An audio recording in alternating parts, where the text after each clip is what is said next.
Hi guys, this is Joyce Messenger here for a video today. Yeah, di na natin katabi yung electric fan. But anyways guys, that is another month, a new month, which means I'll be uploading a vlog again. And I thinking about some ideas kung anong gagawin ko. In this month's vlog, I was about to do a Y2K lookbook because I have some Y2K wardrobe in me right now, but I didn't have the energy to change clothes in one day. So, ang gagawin na lang natin is to flex my retro/Y2K collection in my disposal. Ito ginagamit ko actually ngayon is an iPhone 4S.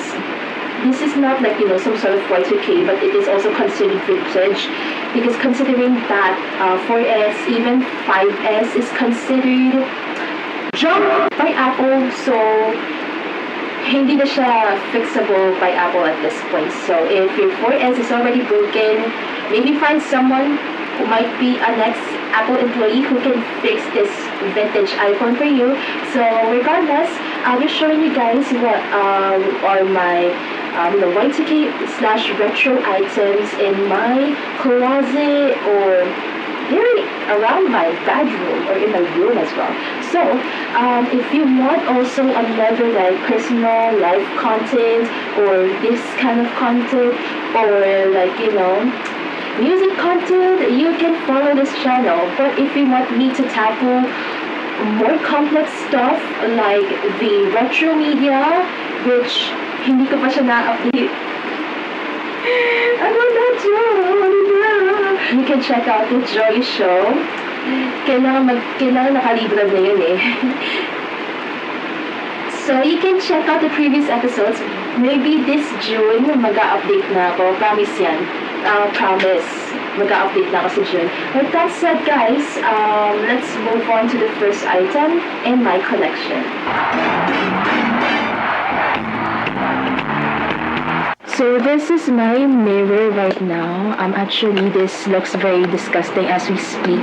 So, hayaan niyo na lang yung tignan ng salamin ko. It even have a lipstick stain on it. I don't know why sinalatot ko siya na lipstick. But anyway, so, behind this is meron siyang compartment which you can find, oh my god, other than, my perfumes, my supplement, my jewelry over there. In this part of my compartment have my retro magazines. Yes, I collect magazines as well. So, magazines na meron ako ngayon is fashion magazine from Mega. This is actually from the early to mid 2010s. Ito yung mga fashion magazine ko. Pero, nilabas ko yung pinaka-oldest issue ng magazines na meron ako. So, meron ako Real Living, meron ako Mega, meron ako Blueprint, Mega, Condo Living. And meron ako mga recent actually, mga Enrich, just this February, and as well as Spring-Summer collection ng Uniqlo. As I said, meron ako oldest collection in this, these magazines. These are the magazines that I meant. So, these three are my oldest magazine in my collection. So, I'll be showing to you guys. First of all, ang third oldest na issue ko from the magazine is this Metro magazine from August of 2009, where my car Reyes is the cover. And the second oldest issue ko is this Mega magazine from July 2005. And the oldest issue that I have here, and this is the Preview magazine from September 2002. Yes, you heard that right. I even have a 2002 magazine right here. And with this, magazine as well, parang dito mo mas makikita yung aesthetic ng Y2K na, for example, ito, this ad, this is such a cool ad to look at. Pinaghalo siya ng Y2K na yung techno ba, yung futuristic Y2K na naka-gluten metallic fits, shiny fits, and the item as well, just a phone that they're advertising. But you get the gist, it is such a cool issue for me, and also this is the oldest issue that I have. It's really, really nice, really, really nice. I believe that this is a good magazine rotation for me kasi nakita mo yung evolution na fashion in the 2000s. Like guys, kung sa tingin nyo, isang look lang in the whole decade, may evolution yan. So may kita mo yan. And this part naman ng cabinet ko will be my radio. So, I still use this radio. Hindi naman siya like, a waste of space dito sa cabinet ko. Even like a waste of money. It's still like very useful to me. Even on the albums on the other side. So, I'll show you my albums right now. Actually, these are the 80s albums na natira in my collection. Yung iba, pinamigay ko na as freebies. May iba din pinanta ko na. So, these albums na naiwan are my favorite discographies from 80s, and ito lang, iniwan ko lang to isa because it is damaged, so baka ayoko itapon, but I have to still keep it. And hindi ko siya magana, pero nabili ko siya for 20 pesos. This is like the Mariah Carey cassette. Sayang lang na hindi siya gumagana. It might be on my radio. Kasi parang nakalimutan ko na hindi pa rin gumagana yung cassette. But, these are the songs. Dito. So, yeah. It is the only cassette that I have. But these are my other albums in a jewel case naman. So, first of all, I have this AKB48 album, which is the Seigo Queen Flash with Kojima Haruna as the center with Kashiwagi Yuki, the Hags of AKB48. Even on the back, like all the members, Watanabe Mayu, Sashihara Rino, sino nga ulit to? Yeah, these are the members, Jirina, Sakura, Minami, yeah. These are the members. The oldest album actually in my collection is this Bad 25 album from Michael Jackson. Nawala yung parang original tracklist nitong CD. Sinira ng kuya ko. Hindi ko pa rin mapapatawad yung kuya ko for him, letting that CD in our broken CD player. Hindi ko pa rin siya mapapatawad at that time. So, naiwan na lang dito is yung special, trackless CD dito sa album na to. But still, it's really nice. So, binili ko siya actually ng 2016. So, yun. And then, the second album that I have from Michael Jackson is Invincible. So, nabili ko siya sa CD at ito ba. Pina-reserve ko na to the moment na nakita ko siya on Facebook when they post this. So, I'm really happy that I have it. It is in a pristine collection when I tried to play this CD. This is still like my favorite album from Michael Jackson. Like, it's really good. And guys, the new, yes, I have it right, new album in my collection is actually Thriller.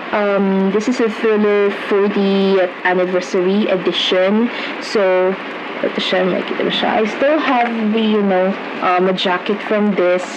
So, I have the tracklist, but for some reason, hindi nagpa-play yung special tracklist edition nito.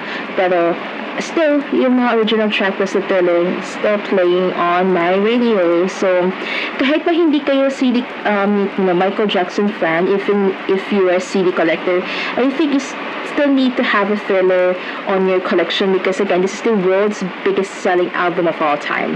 So yeah, sino in this economy will still buy CD at this point? Like, mahal mo CD kasi ang bili ko ito is like 400, 600, super mahal ito. So yeah, that is also part of my collection as well. Now in this part of the cabinet naman will be my K-ties and its, other equipments. So, unahin natin sa pinakaunang K-tie na nabili ko, which is actually this one. So, this one, gumagana pa siya. I just used it yesterday for my, work, commemorative. So, I took pictures with this. The people at work loved it. What is this used for? Mainly it's just for Digicam. How do you navigate the Facebook with these phones? Like, ask me.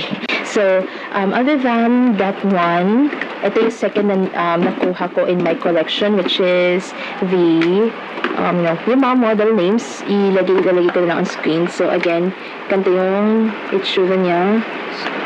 Focus ka. As well as, this is how it looks like. So, what's cool about this phone again is you can flip the screen in a backwards direction for you to take selfies, and the speaker is on the side now. The TV is actually working this, the radio is actually working on this, pero hanggang mga 95 point something lang yung kaya niyang abatin nito dito.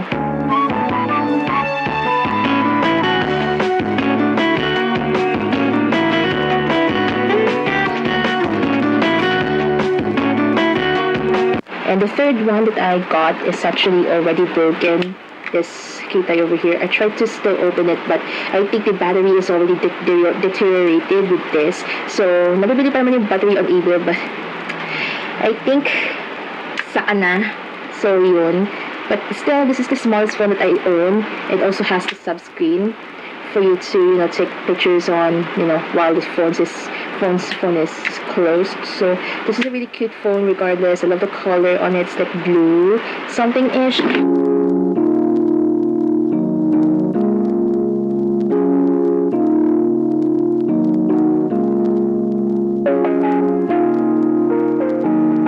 And the last one that I have here on my end is this one. So I thought it was already broken, but I managed to still fix it. But I tried to open it still. See, maybe I still need to use a charger for me to open this shit. But anyway, still really nice phone. I really love using this.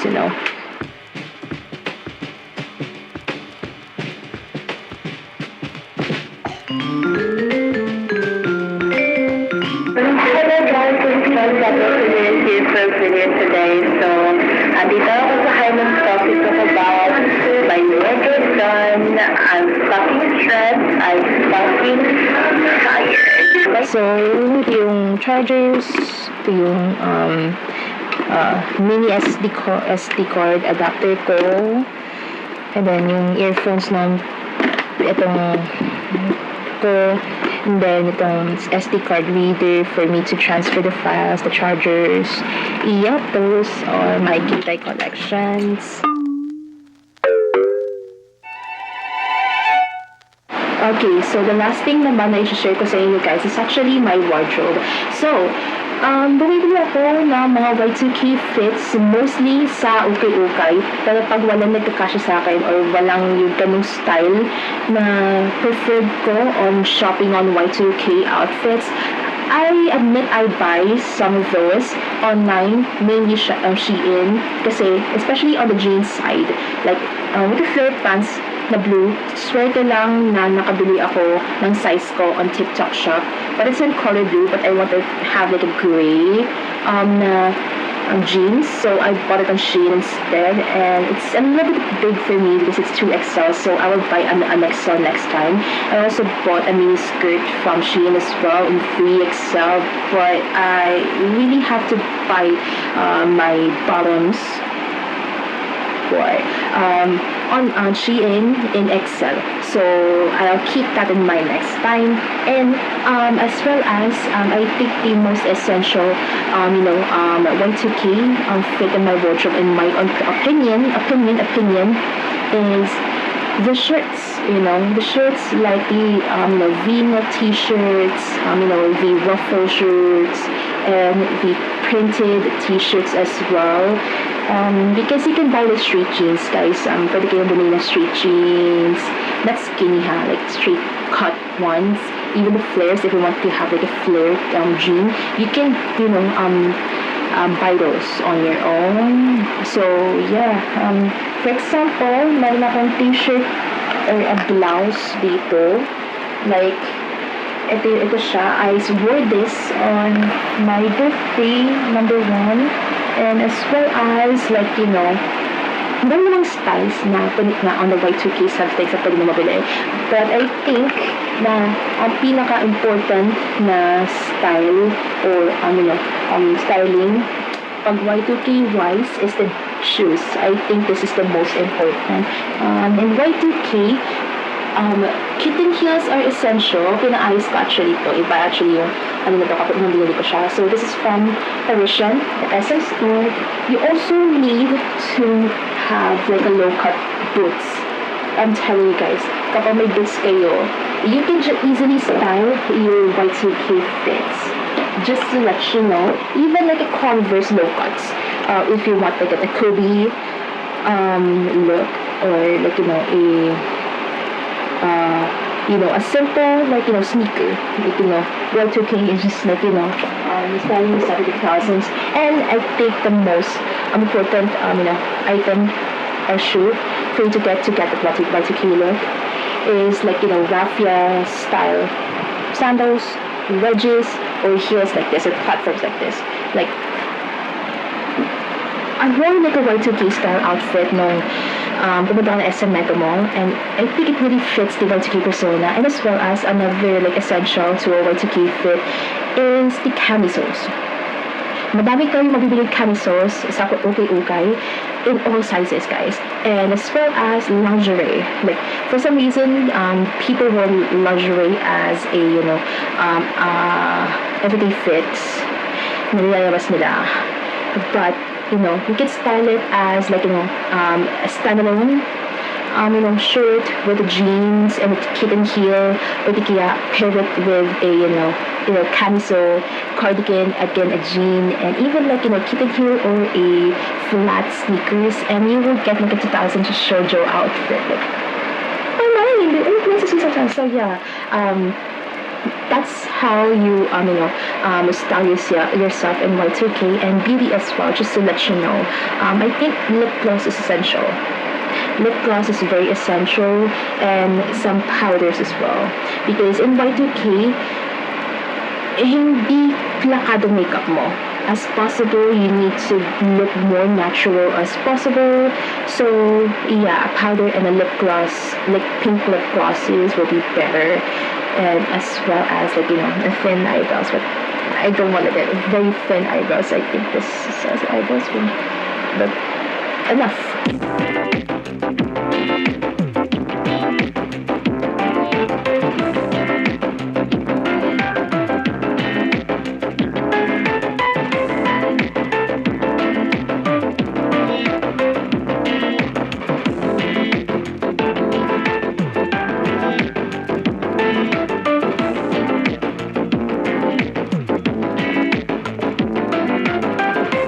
Mapa-bebot, athleisure, mapa-futuristic, or again, mapa-shoujo, like anime, cute girl. You can style yourself with the Y2K aesthetic that you like, because Y2K, madami pa siyang layers. So just find the Y2K aesthetic that you want. So with that said, guys, thank you very much, guys, for watching this video. I know this is a very random vlog for me to upload, but yeah, there's so much going on with my life right now. I'm super busy. So that's all I can say right now. So yeah, Joy Alvarez 00 on Instagram and Threads, and Joy Alvarez 00 on TikTok, and again, The Joy Show. You can watch some of the older, episodes there. I will upload next month. I swear. I swear. So yeah, thank you so much, guys, for watching, and see you next time.